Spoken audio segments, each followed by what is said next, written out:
Hello दोस्तों, आज के इस वीडियो में स्टेबलाइजर सैम्पलिंग के बारे में जानकारी शेयर करूंगा। तो आइए शुरू करते हैं। ट्रांसफार्मर में एक साइड 8 तार निकला हुआ रहता है, दूसरा साइड 2 तार रहता है। आप देख पा रहे हैं। सबसे लास्ट जो तार निकला हुआ रहता है वो रहता है 8 नंबर, और सबसे बाहरी सिरा जो रहता है वो रहता है 1 नंबर। आप इस तरह आसानी से 1 नंबर 2 नंबर का पता लगा सकते हो। ये जैसे प्लास्टिक बॉबिन पे वायरिंग किया हुआ है, तो इसमें भी साफ पता चल रहा है, 2 2 तार करके निकाला गया है। ये एक वोल्ट मीटर आपको लेना है। हमने राउंड वोल्ट मीटर लिया है कैबिनेट के अकॉर्डिंग। ये है 10 एम्पेयर का डीपीडीटी स्विच।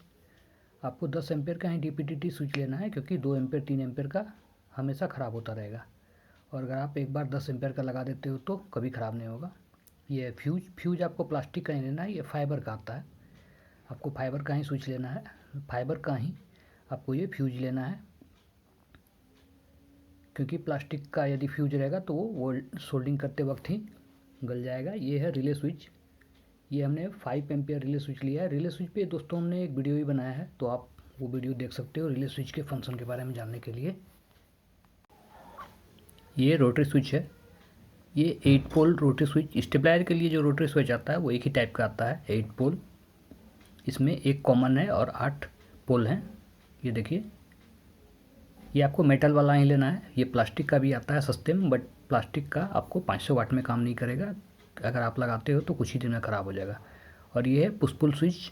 ये हम लोग मीटर के लिए लगाएंगे। जब इसको पुश करेंगे तो मीटर हमें दिखेगा, वोल्टेज मीटर के लिए हम लगाएंगे इसको। क्योंकि अगर हम ये स्विच नहीं लगाएंगे तो वोल्ट मीटर हमारा ख़राब हो जाएगा जल्दी, एनी टाइम ऑन रहेगा वो। और इसके अलावा आपको लेना है cabinet.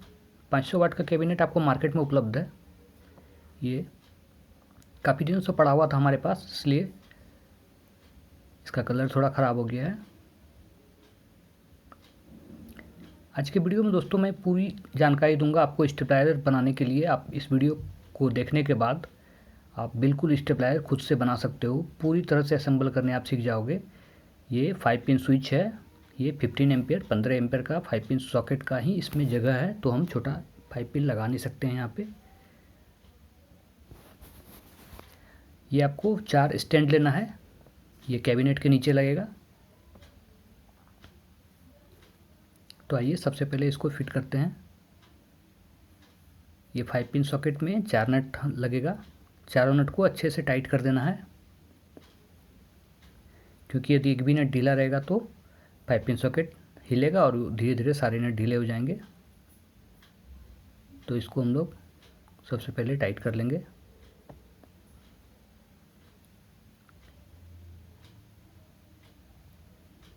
Five pin socket 15 ampere का जो रहता है वो चीना मिट्टी का ही रहता है पीछे से, इसके वजह से ये जल्दी ख़राब नहीं होता है। और 500 वाट का स्टेबलाइजर में तो ये बिल्कुल ख़राब नहीं होगा, क्योंकि 500 वाट के लोड में ये कभी ख़राब नहीं होगा। आप इसका उपयोग 3 केबी तक भी कर सकते हो, 3000 वाट में भी ये चलता है। अब फिट करेंगे ये फ्यूज। ये फ्यूज नट बोल्ट जैसा ही फिट होता है। जो लोग इलेक्ट्रिकल्स का काम नहीं करते हैं उनको नहीं पता होगा, इसलिए मैं बिल्कुल बिना कट के वीडियो बनाया हूँ। दोस्तों, अगर आपने हमारे चैनल को अब तक सब्सक्राइब नहीं किया है तो सब्सक्राइब करो, लाइक करो, शेयर करो। और अगर कोई भी क्वारी हो तो आप कमेंट बॉक्स में हमें लिख सकते हो, मैं बिल्कुल जवाब दूंगा।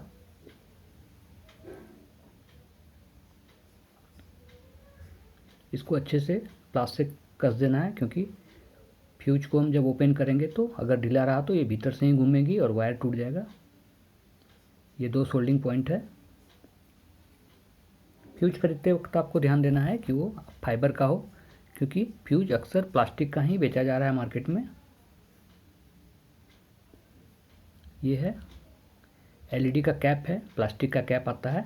ये नट बोल्ट का ही पैकेट में आपको मिल जाएगा। नट बोल्ट के लिए एक पैकेट आता है, उसके अंदर ही आपको ये प्लास्टिक का कवर भी मिलेगा, जो एलईडी को एलईडी स्टैंड की तरह यूज किया जाता है।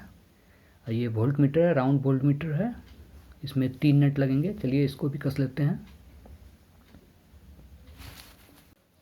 सारे नट को अच्छे से कसना है।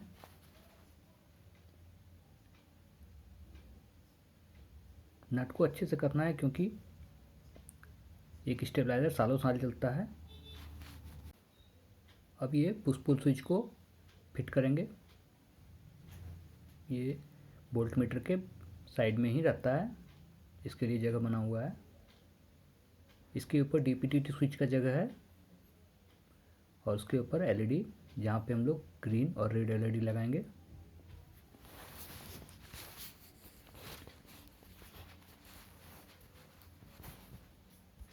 ये हो गया।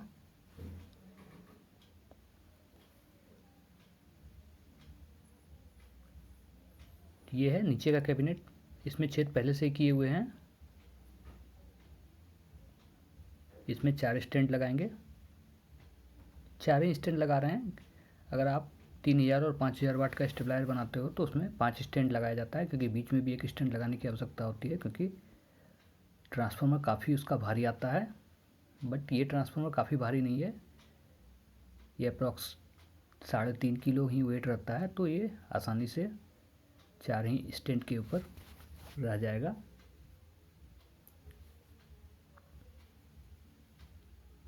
और ये हमने कर दिया। बाकी रिले और ट्रांसफार्मर और ऑटो कट बोर्ड के लिए छेद बनाया गया है।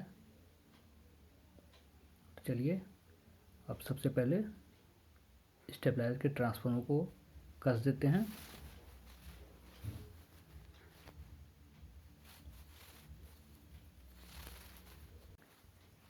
इसमें 4 नट लगेगा।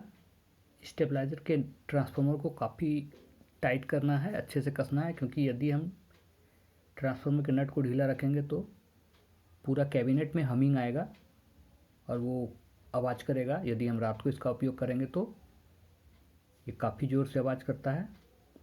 तो इससे बचने के लिए हमें ट्रांसफार्मर को 4 नट काफ़ी अच्छे से कस देना है दोस्तों।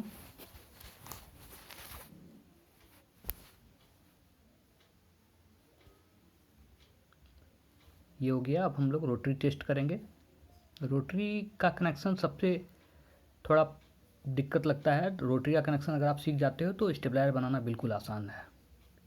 तो आपको काउंटिंग कैसे करना है, एक इसमें 8 पोल है, एक पोल ऊपर की ओर उठा हुआ है। ऊपर की ओर जो पोल उठा हुआ है उसके नीचे 1 नंबर 2 नंबर है। इसी तरह काउंटिंग करना है आपको। ये देखिए हम 1 नंबर लगा रहे हैं कॉमन के नीचे, जो ऊपर उठा हुआ है उसके नीचे। ये देखिए 1 नंबर में हमने जब रोटरी को दिया तो इसके साथ कनेक्ट है, 2 नंबर में जब हमने दिया तो इसके साथ कनेक्ट है, 3 नंबर में जब हमने रोटरी दिया तो कॉमन और 3 नंबर सट रहा है आपस में। 4 नंबर में जब हमने रोटरी को किया तो ये देखिए 4 नंबर के साथ कनेक्ट हो रहा है। ये 5 नंबर के साथ। एक बार फिर हम घुमा रहे हैं, 6 नंबर में चला गया ये। और एक बार जब हम घुमा रहे हैं रोटरी को तो 7 नंबर के साथ कनेक्ट हो गया कॉमन। और एक बार घुमाए तो 8 नंबर के साथ कॉमन कनेक्ट हो गया। तो आपको ये 1 2 3 4 5 6 7 8, सबसे लास्ट वाला 8 है। काउंटिंग आपको कॉमन साइड से करना है। कॉमन के नीचे पहला जो है वो 1 नंबर है, और जो सबसे बाहरी सिरा है वो है ट्रांसफार्मर का 1 नंबर। ट्रांसफार्मर का जो सबसे बाहरी सिरा है वो है 1 नंबर, उसके बाद 2 नंबर, इस तरह करके सबसे लास्ट वाला 8 नंबर में रोटरी के 8 नंबर में कनेक्ट होगा। आपको बस इसी बात का ध्यान रखना है। आप यदि गलती भी करते हो तो इससे ज़्यादा कुछ फ़र्क पड़ेगा नहीं। ऐसा नहीं कि ट्रांसफार्मर जल जाएगा, ऐसा नहीं है, बट अनबैलेंस हो जाएगा। तो सबसे पहले 1 नंबर में डालते हैं वायर को।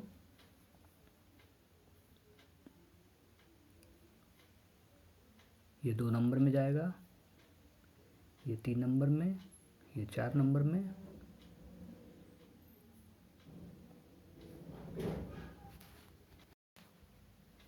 अब ये दूसरा वायर लेना है, ये 2 नंबर में जाएगा।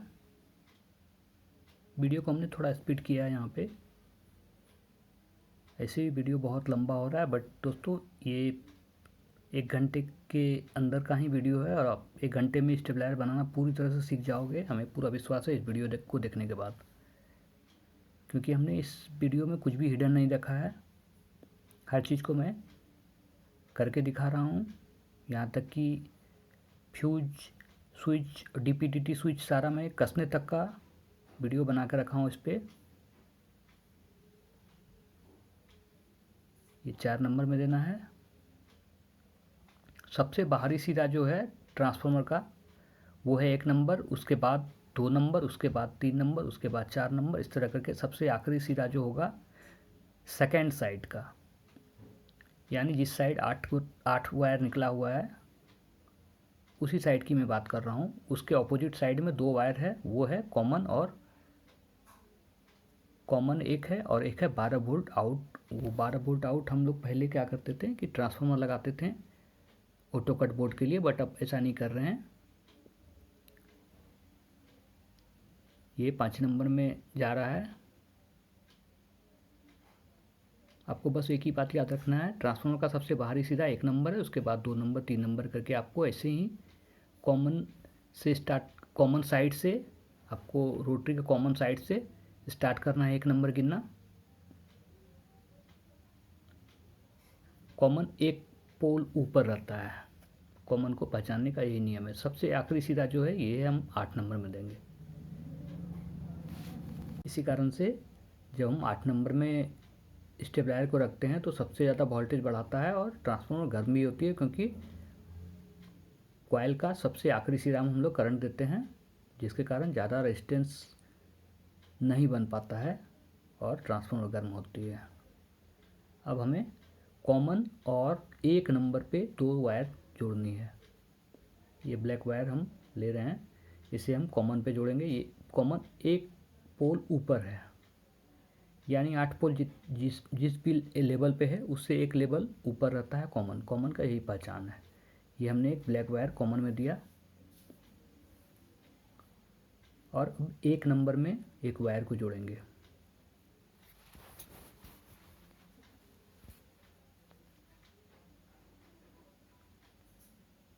इसे सोल्डिंग कर लेते हैं।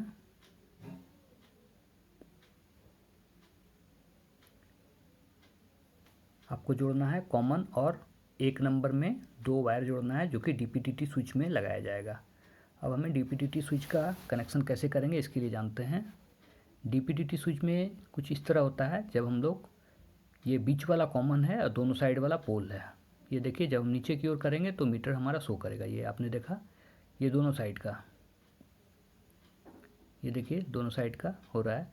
अब जब हम इधर करेंगे और जब हम स्विच को देंगे तो मीटर शो कर रहा है, यानी बीच वाला कॉमन है और दोनों साइड वाला पोल है। हमें दोनों बाहरी सिरा को क्रॉस करना है वायर के द्वारा। दोनों बाहरी सिरा जो डीपीटीटी स्विच का पोल है, दोनों बाहरी सिरा के पोल को क्रॉस लेवल में हमें, क्रॉस टाइप से हमें कनेक्ट करना है। मैं करके दिखा रहा हूँ।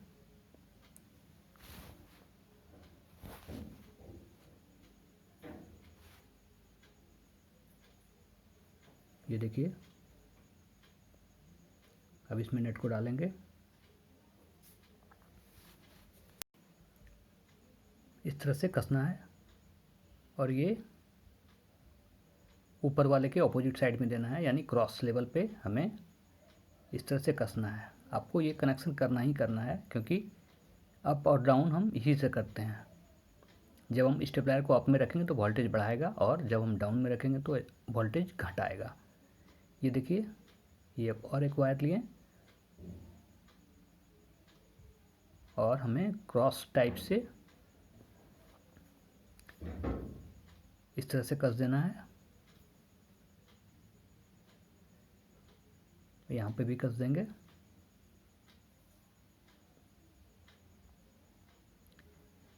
इस नट को अच्छे से कसना है, क्योंकि यदि लूज कांटेक्ट होगी तो फिर ये हमारा डीपीटीटी स्विच ख़राब हो जाएगा। इसे आपको ध्यान देना है, सारे नट को अच्छे से कसना है।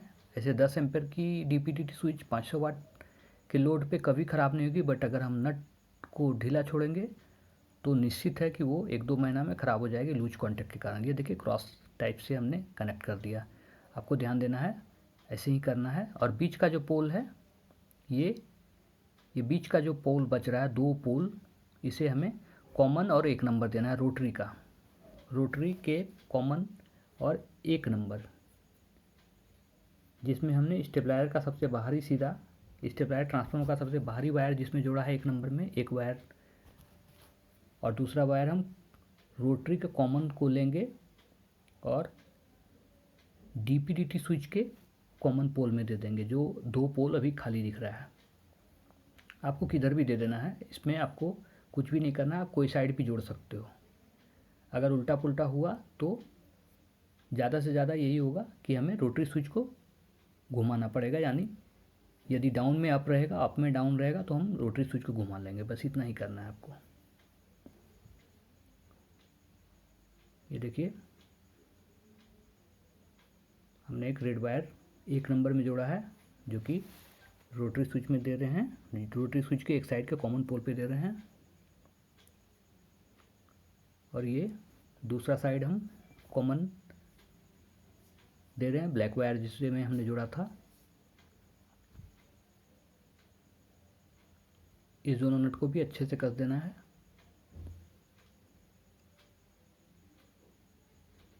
मैं इस पर अक्सर सोल्डिंग ही कर देता हूँ, बट आपको दिखाने के लिए यहाँ पे मैं नट बोल्टों का इस्तेमाल कर रहा हूँ। ये देखिए कसने के बाद वायर टूट गया, इसे फिर से खोल के जोड़ना पड़ेगा।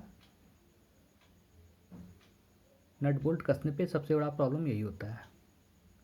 ये हमने जोड़ दिया,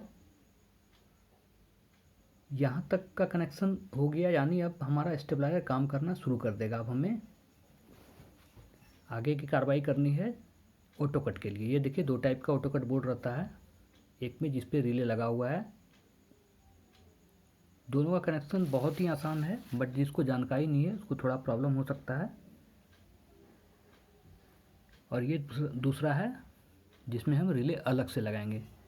तो इस पर छोटा रिले लगा हुआ है तो उसका उपयोग हम ना करेंगे, क्योंकि छोटा रिले जल्दी ख़राब हो जाएगा। हम इसके जगह पे बड़ा रिले का उपयोग करेंगे। दोस्तों हमने रिले स्विच के ऊपर भी वीडियो बनाया है, आप देखो ज़रूर रिले स्विच कैसे काम करता है। तो अब हमें करना क्या है कि सबसे पहले हम डीपीडीटी स्विच में इनपुट कनेक्शन डालेंगे। ये देखिए अब हमें सामने का कैबिनेट को भी ले आए हैं।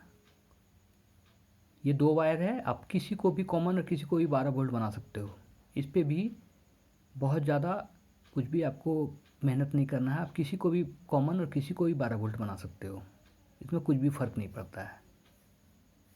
ये देखिए फ्यूज और 5 पिन सॉकेट, हम सबसे पहले फ्यूज पे ट्रांसफार्मर के कॉमन वायर को दे रहे हैं। कॉमन वायर अगर आपको पहचानना है तो आप कॉमन वायर सिंगल वायर रहता है, यानी स्टार्ट वायर रहता है, उसमें एक ही वायर रहेगा, उसको आप कॉमन बनाओ। ऐसे मैंने बताया कि दोनों में से कोई भी वायर को आप कॉमन बना सकते हो, कुछ भी फ़र्क नहीं पड़ता है। बस 50 या 25 बार 500 वाट पे तो 25 बार ही लपेटा हुआ रहता है वायर 12 वोल्ट आउटपुट के लिए। तो ये हमने कॉमन वायर को फ्यूज के एक पोल में दे दिया। दोनों में से कोई भी पोल में दे सकते हो, इससे कुछ फ़र्क नहीं पड़ता है।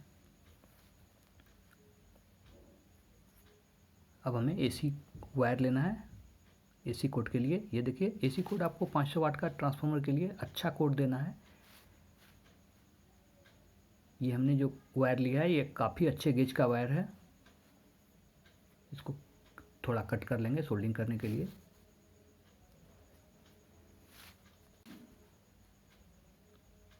पेस्ट लगा लेंगे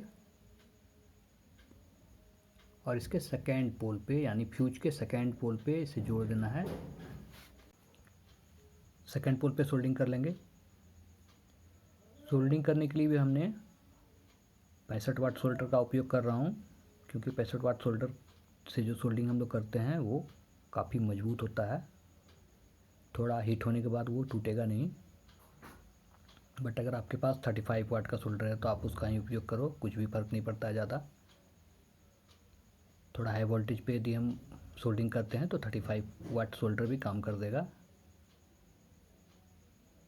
ये देखिए यहाँ तक कनेक्शन करने के बाद हमारा स्टेबलाइजर काम तो करने लगेगा। अब हम जो भी काम करेंगे वो ऑटो कट के लिए करेंगे। वोल्ट मीटर और एलईडी कनेक्ट करने के लिए वायर हमें अब जोड़नी है। देखिए काफ़ी कम वायर दिख रहा है आपको। अब ये सेकंड वायर का कनेक्शन करेंगे। ये सेकंड वायर कहाँ जोड़ना है, ये इसके लिए हम लोग इसमें एक वायर जोड़ेंगे। ये डीपीडीटी स्विच पे जाएगा।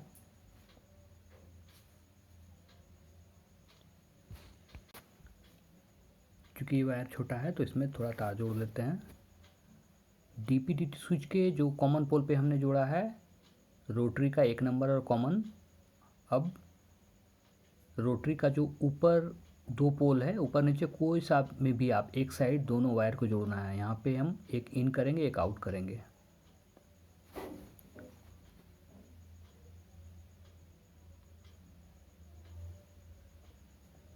इससे पहले हम ये साइड का कवर लगा लेते हैं। साइड का कवर लगा लेते हैं क्योंकि अब हमें रोटरी भी फिट करना पड़ेगा। तो इसमें 4 नट लगेगा, नीचे 2 नट लगेगा और साइड से 2 नट लगेगा। इसे जोड़ ही लेता हूँ।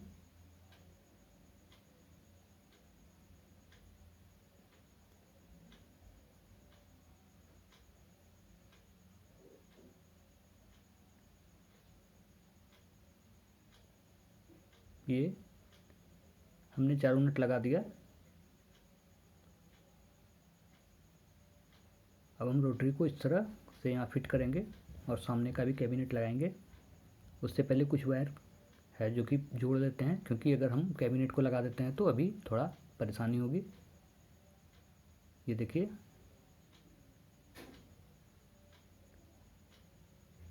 इस पे हमें ध्यान देना है कि वायर को ज़्यादा खींचना नहीं है, नहीं तो रोटरी के साथ वायर बाहर भी आ सकता है।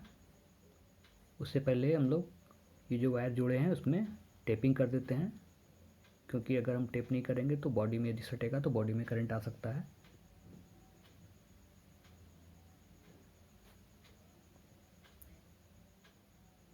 ये जो जॉइंट है इस पे ये टेप को जोड़ देंगे। टेप से इसके ओपन वायर को ढक देंगे। अच्छी टेप का इस्तेमाल करना है। अब हमें ये देखिए आप ऊपर नीचे कोई सा भी एक साइड आपको जोड़ना है। ये देखिए मैं देख पा रहे हैं, मैं यहाँ पे वायर जोड़ूंगा। ये इनपुट वायर इसमें जोड़ेंगे।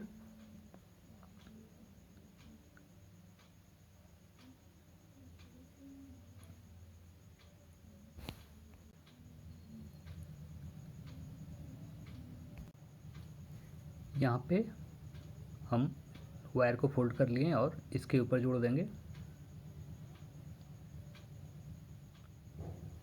ये आप ऊपर नीचे कोई सा भी साइड जोड़ सकते हो, बट हमें जोड़ना एक ही साइड है, इस बात का ध्यान रखना है।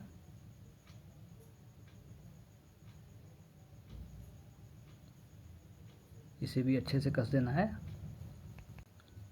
अब इसके बगल वाला पोल जो है वहाँ से हमारा करंट आउटपुट हो जाएगा। यहाँ से करंट आउट होगा जो कि रिले के कॉमन में जाएगा।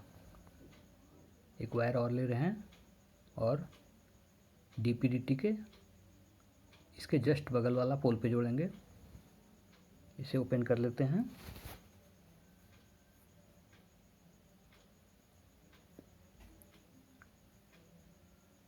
इसे ओपन करेंगे और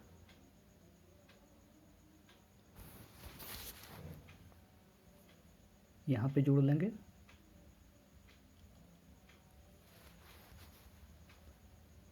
दोस्तों नट को अच्छे से कसना है।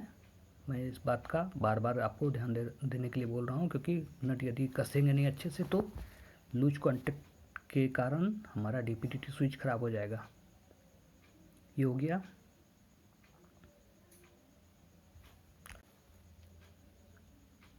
चलिए अब इसे भी फिट करते हैं। ये वोल्ट मीटर है और ये पुश स्विच है।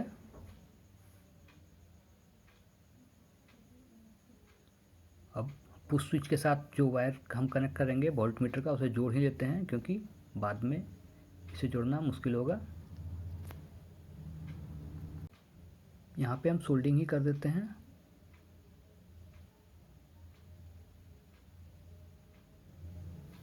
ये हो गया। और ये ग्रीन और रेड वायर, ग्रीन और रेड एलईडी एलईडी पे आप कौन सा रेजिस्टेंस लगाओगे इसके बारे में अगर आपको जानना है तो आप 22K से ऊपर का कोई भी रेजिस्टेंस लगा दो 100K तक, आपका एलईडी ठीक ठाक ही जलेगा। आप 100K का रेजिस्टेंस आपको आसानी से मिलेगा मार्केट में, तो 100K ही आप लगा सकते हो। 100K अगर आप रेजिस्टेंस लगाओगे तो एलईडी आपका लंबा समय तक चलेगा, ख़राब नहीं होगा। उससे कम यदि लगाओगे तो आप 80K भी लगा सकते हो, बट 100K आपको आसानी से उपलब्ध है। ये देखिए एलडीआई कनेक्शन हमने पहले से करके रखा था, और अब हम डीपीडीटी स्विच को लगाएंगे। एक वायर जो डीपीडीटी स्विच का बचा हुआ है वो हमारा आउटपुट वायर है, वहाँ से ही बढ़ा हुआ वोल्टेज निकलेगा। और अब सबसे पहले रोटरी स्विच को कसेंगे। रोटरी स्विच को भी नट से अच्छे से कसना है। पीछे आपको इसके वाशर भी देना है ताकि अच्छे से जाम हो सके, क्योंकि जब हम वोल्टेज बढ़ाते घटाते हैं तो पूरा प्रेशर आता है कैबिनेट के ऊपर।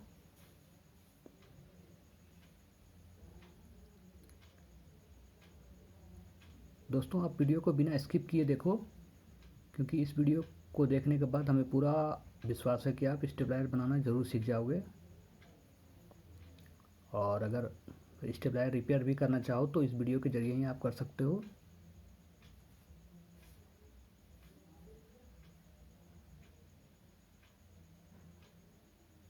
ये हो गया। अब इसके नोब को लगा देंगे।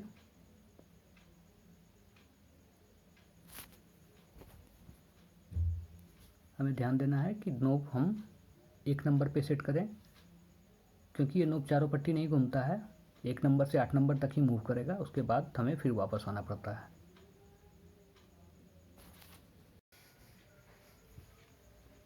ये हो गया।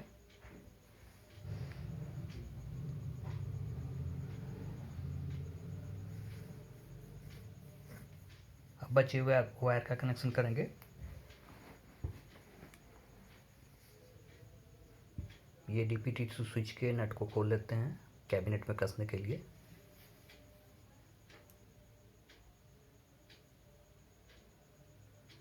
ये इसे कैबिनेट में कस दिए। डीपीडीटी स्विच को भी हमें अच्छे से कस देना है। इसके साथ एक वाशर आता है, उसे भी हमें लगा देंगे ताकि वो पूरी तरह से जाम हो जाए। 10 एम्पेयर का डीपीडीटी स्विच में आपको नट बोल्ट बहुत अच्छा रहता है, क्योंकि ये स्विच भी काफ़ी महंगी आती है। इसे भी बहुत नहीं कसेंगे, क्योंकि हो सकता है कि हमें इसे घुमाना पड़े, क्योंकि अक्सर ऐसा होता है कि जब हम लोग कस देते हैं तो पता चलता है कि डाउन हमारा ऊपर रह गया और अप हमारा नीचे चला गया। तो वैसी स्थिति में हम लोग वायर को चेंज नहीं करते हैं, सीधे डीपीडीटी स्विच को ही घुमा देते हैं। इसके लिए हमने डीपीडीटी स्विच में बड़ा भी वायर दिया है, ताकि यदि ऐसा हो तो हम डीपीडीटी स्विच को ही घुमा सकें। अब ये बचा स्टेबलाइजर ट्रांसफार्मर का 12 volt wire.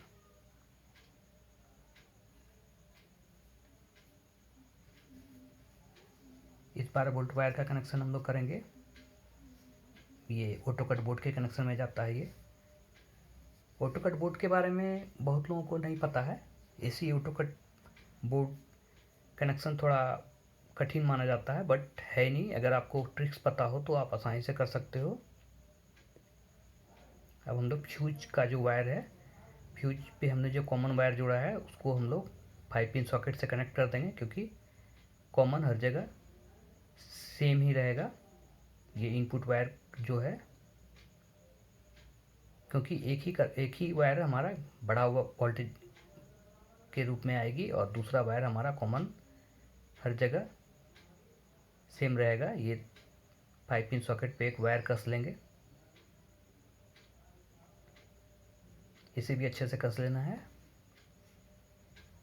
15 ampere 5 pin socket में नट भी काफ़ी बड़ा होता है, तो आसान है कसना।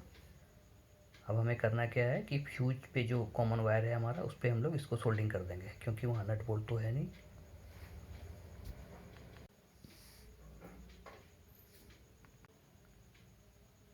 ये वायर थोड़ा हैवी लिए हैं हमने, आपको भी ये वायर हैवी लेना है क्योंकि ये सब वायर पे लोड पड़ेगा। जो भी इनपुट वायर है और आउटपुट वायर है वो हमने हैवी लिया है, आप देख पा रहे हो मोटा तार का हमने उपयोग किया है। बाकी का वायर जो भी रहेगा वो पतला तार रहेगा। ऑटो कट सेक्शन और रिले का जो ऑटो कट सिस्टम काम करता है उससे भी हम पतला ही तार देंगे।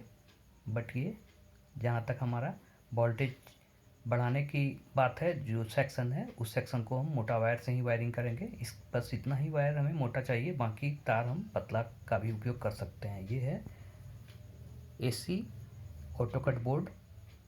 क्योंकि हम इसमें अलग से ट्रांसफार्मर नहीं लगा रहे हैं, कई लोग जानकारी का अभाव में 2 ट्रांसफार्मर लगाते हैं। और ये है रिले स्विच, इसका T1 T2, ये है NC, ये कॉमन, ये NO, ये कॉमन है, ये NC है, और ये है T1 T2।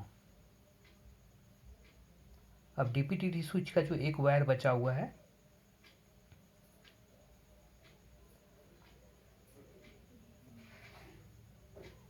ये है हमारा LED बल्ब का वायर है।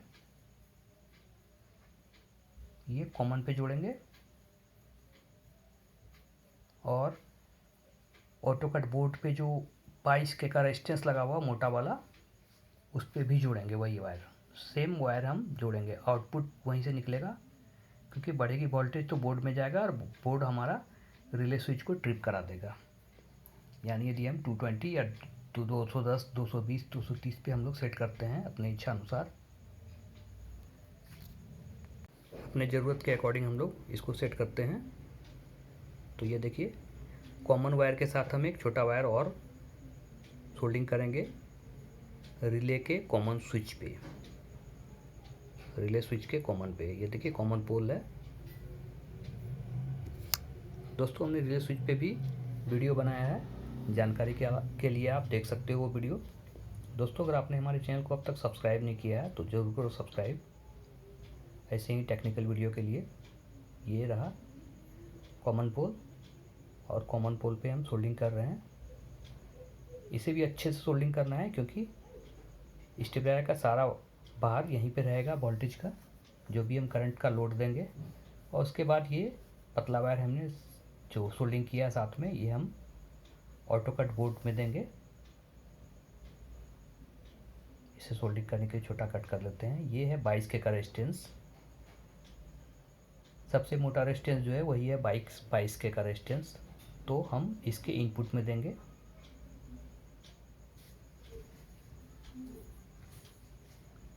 बहुत लोग गलती करता है इस कनेक्शन में, बट अगर जानकारी हो तो बहुत ही आसान है इसमें कनेक्शन करना।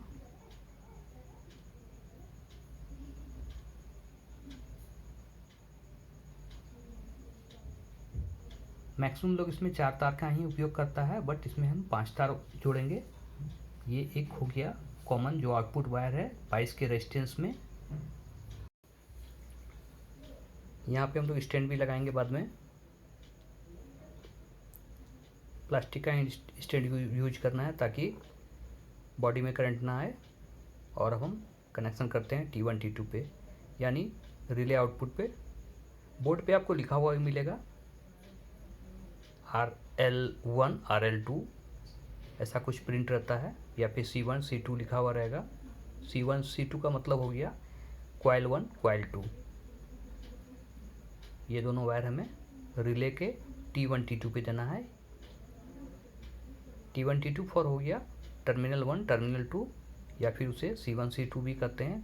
C1 C2 का C फॉर हो गया कॉइल, जिस कॉइल में हम लोग 12 वोल्ट देंगे और वहाँ पे मैग्नेट बनता है। उसके बाद अंदर एक स्प्रिंग रहती है जिससे हमारा स्विच को खींच लिया जाता है और हमारा करंट ऑफ हो जाता है, जिसके वजह से रेड LED जलती है और हमारा आउटपुट बंद हो जाता है और हम लोग वोल्टेज फिर से घटाते हैं। आप यहाँ पे बजर भी जोड़ सकते हो।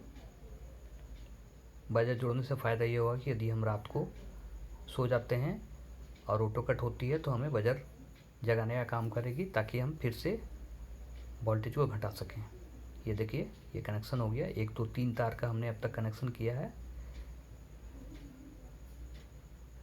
और हमें और 2 तार जोड़ना है। कई लोग 4 वायर ही जोड़ते हैं, यानी इसे सिर्फ एक वायर को दे देता है 22 के रेजिस्टेंस पे और दूसरा वायर नहीं देता है, पांचवा वायर का उपयोग नहीं करता। आपको जो ट्रांसफार्मर से जो आउटपुट हो रहा है 12 वोल्ट, उसे हमें जोड़ना है। आपको ध्यान देना है कि सारे कंडेंसर के माइनस पोल पे एक लाइन बनी हुई है, कंडेंसर का माइनस पोल, माइनस का जो प्रिंट है, और वो हमारा रिले में भी जा रहा है, तो हमें उसी माइनस पे जोड़ देना है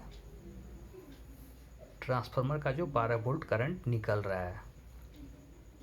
अब कहीं भी किसी भी, यानी ऑटोकट बोर्ड में 3 कंडेंसर रखते हैं, आप किसी भी कंडेंसर के माइनस पोल पे ट्रांसफार्मर का 12 वोल्ट आउट वायर को जोड़ सकते हो। बिल्कुल आसान है। ट्रांसफार्मर का 12 वोल्ट वायर जो है उसे कंडेंसर के माइनस पोल में हमें जोड़ देना है। ये हमारा हो गया कनेक्शन। अब हमें यहाँ पे एक वायर जोड़ना है। ये आप देख पा रहे हो डायोड का जो एक 22 के रेजिस्टेंस के बाद डायोड में ही जा रहा है और दूसरा एक पोल और खाली है हमारा डायोड कनेक्शन के पहले, यानी डायोड का आउटपुट के जो सेक्शन है उसके पहले एक वायर हमारा और खाली है, यानी डायोड का माइनस पोल पे। तो हमें माइनस पोल पे एक वायर को जोड़ना है।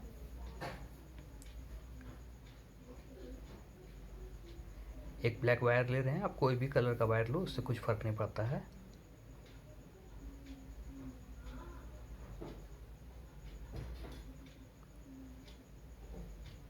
दोस्तों मैं खुद से ही शूट करता हूँ, इसके वजह से शूट अच्छे से नहीं हो पाती है। थोड़ा बहुत कभी कभी होता है क्या कि कुछ चीज़ नहीं दिख पाता है आपको, बट मैं प्रयास करता हूँ कि सब आपको दिखे। जैसे अभी वायर नहीं दिख रहा है क्योंकि छोटा फ्रेम पे ही काम हो रहा है। अब हमें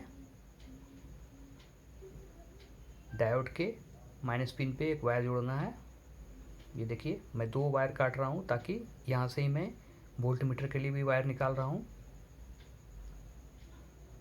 दोस्तों मैं वीडियो बनाने के लिए इतना वायर का जो कनेक्शन कर रहा हूँ, नहीं तो मैं बहुत ही कम तार पे ही काम कर लेता, बट अगर मैं शॉर्टकट करूँगा तो आपको शायद समझ में ना आए। ये देखिए यहाँ पे हमें जोड़ना है।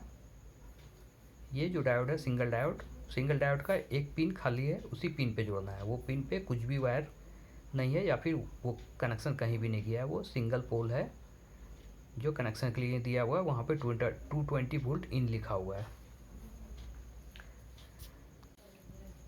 यहाँ पे हमें जोड़ना है और हमें इसे स्टेबलाइजर के माइनस पिन पे दे देना है, यानी कॉमन पोल पे। और कॉमन पोल हमारा हमने बनाया है फ्यूज वाले पोल को।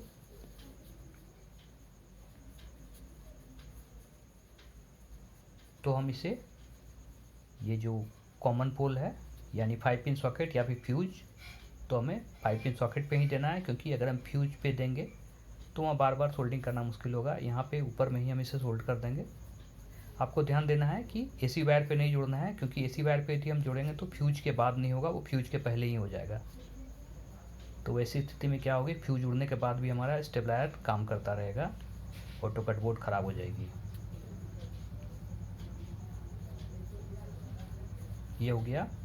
ये हमने 5 वायर का उपयोग किया।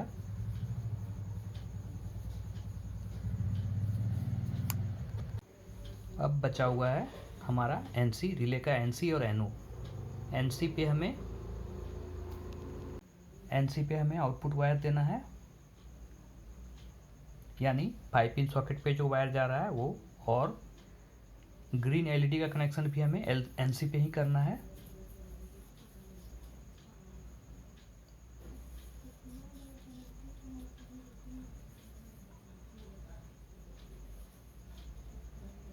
ये मैं वोल्ट मीटर पे वायर जोड़ रहा हूँ।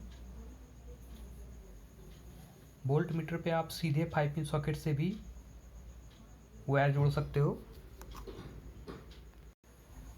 और एक हैवी वायर लेना है, इसे हम आउटपुट के लिए यूज करेंगे। ये रिले का एनसी और 5 पिन सॉकेट जो आउटपुट पिन है हमारा, जहाँ से करंट आउट हो रहा है, वहाँ पे जोड़ेंगे सबसे पहले। तो इसे फिट करते हैं 5 पिन सॉकेट में, यहाँ पे कस देंगे। और ये NC पिन है, यानी रिले स्विच का जो आउटपुट पिन है वहाँ पे हम सोल्डिंग कर देंगे। और इसके साथ ही ग्रीन LED का भी कनेक्शन हम यहीं पे करेंगे, दूसरा कोई वायर नहीं जोड़ेंगे यहाँ पे, क्योंकि और कोई भी वायर की यहाँ पे आवश्यकता ही नहीं है।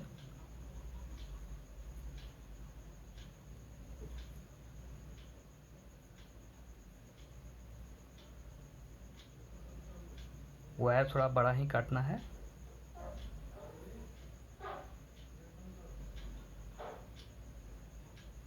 इसे अच्छे से सोल्डिंग करना है, क्योंकि यहाँ पे सारा लोड रहेगा, तो इसे हम अच्छे से सोल्डिंग करेंगे। ये हो गया। और इसी के ऊपर हम ग्रीन LED का भी कनेक्शन करेंगे।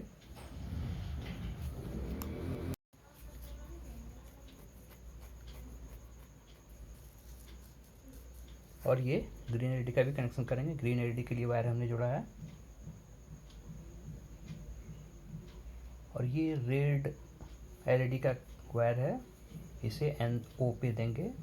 NO पे एक ही वायर रहेगा, दूसरा कोई वायर यहाँ पे नहीं रहेगा। और ये वायर है हमारा NC पे जाएगा, जो कि ग्रीन LED का है।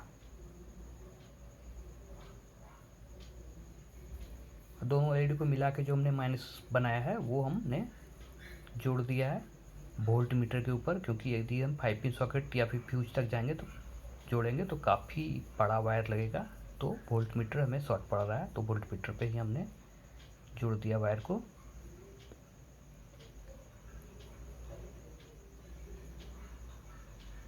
ये हो गया। यहाँ पे थोड़ा ज़्यादा अच्छे से सोल्ड करना है, क्योंकि यहाँ पे लोड पड़ेगा तो गर्म होने की वजह से ये टूट भी सकता है।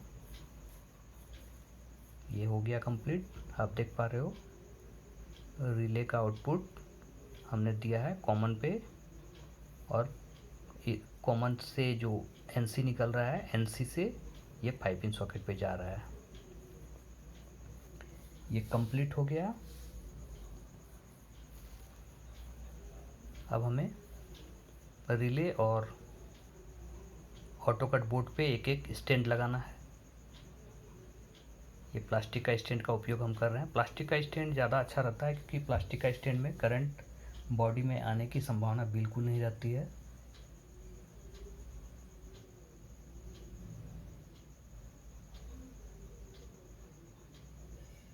अब हम कैबिनेट को कस लेंगे।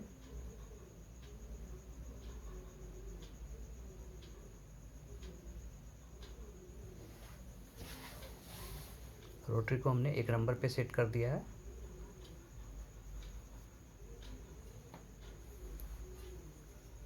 बस इतना ही आसान है स्टेपलर को बनाना। अब इसमें हम लोग करंट दे के चेक करेंगे। उससे पहले पीछे का कैबिनेट को भी बंद कर लेते हैं, ताकि आसान हो हमें चेक करने में और कनेक्ट करने में। इसी से करंट का काम करने में काफ़ी सावधानी बरतने की आवश्यकता है, क्योंकि छोटी सी गलती जानलेवा साबित हो सकती है। तो अगर आपको जानकारी ना हो तो ये सब आप घर पे ट्राई ना ही करें तो ज़्यादा अच्छा रहेगा।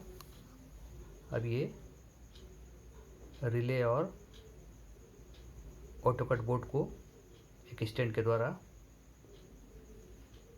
अच्छे से टाइट कर देंगे, और कैबिनेट के साथ एक नट के द्वारा अटैच करके उसको स्टैंड में लगा देंगे, ताकि वो इधर उधर ना हो।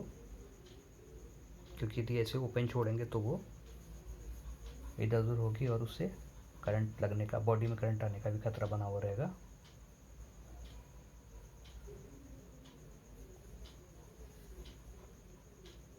ये प्लास्टिक का एक स्टैंड का उपयोग कर रहे हैं। दोस्तों, हमने वीडियो में हर चीज़ दिखाया है इसलिए कि आपको बिल्कुल अच्छे से जानकारी हो सके। नहीं तो ये स्टैंड वगैरह लगाना मैं कट भी कर सकता था, बट हमने इसे नहीं हटाया, क्योंकि ये नए लोगों के लिए ज़रूरी है, जिनको जानकारी नहीं है, जिनको पूरी तरह से सीखना है, उनको ये देखना ज़रूरी है कि हमें कहाँ पे क्या लगना है। नहीं तो छोटी छोटी बात में आप फंसोगे तो वहाँ पे आपको पता नहीं चलेगा कि अब करना क्या है हमें। अब ये दोनों को मिला के हम एक ही नट पे फिट कर देंगे।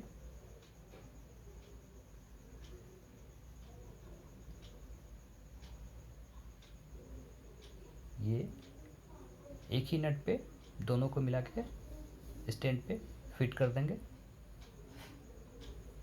देखिए यहाँ पे 2 भी नट लग सकता था, बट होता क्या है कि यहाँ कई सारा नट का उपयोग किया गया है, नट की काफ़ी क्रैशिस हो जाती है वैसी स्थिति में।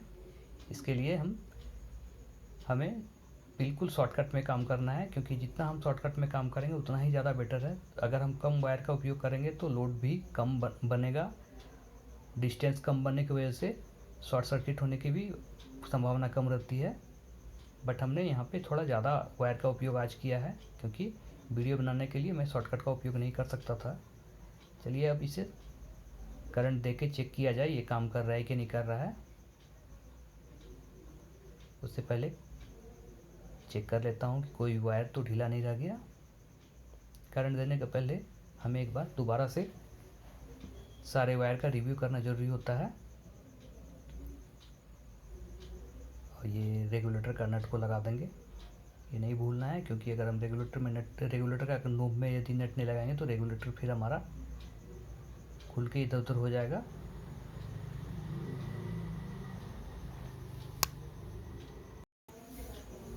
ये हो गया। रेगुलेटर के नट को भी अच्छे से कस देना है ताकि मूव करने में ये खुले ना।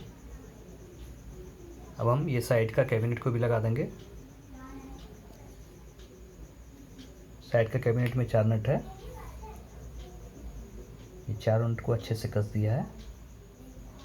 ये स्टेबलाइज़र अप्रॉक्स कंप्लीट हो गया, अब सिर्फ ऊपर का कवर बचा हुआ है।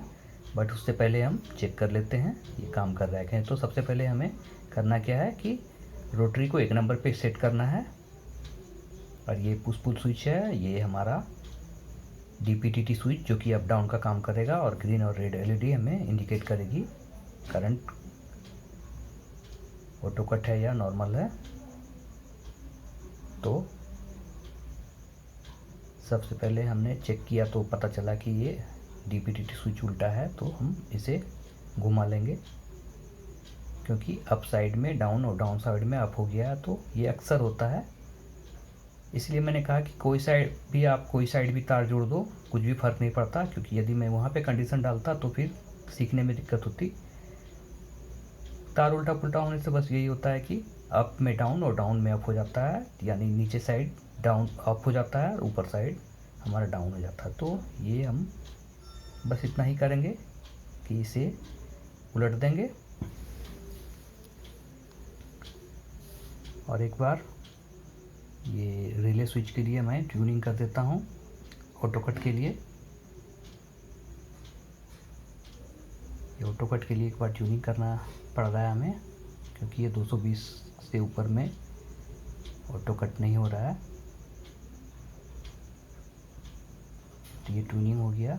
अब देखिए, ये आप देख पा रहे होंगे, ये लगभग 210 वोल्ट है।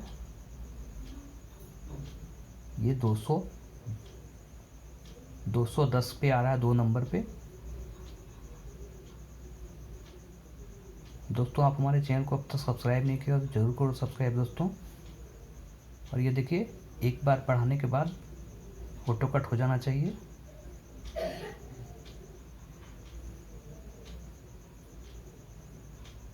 ये 2 नंबर पे देने के बाद 10 वोल्ट ही बढ़ा रहा है, क्योंकि ये 90 वोल्ट का ट्रांसफार्मर है, जो कि बहुत तेज़ी से वोल्टेज नहीं बढ़ाता है। ये देखिए,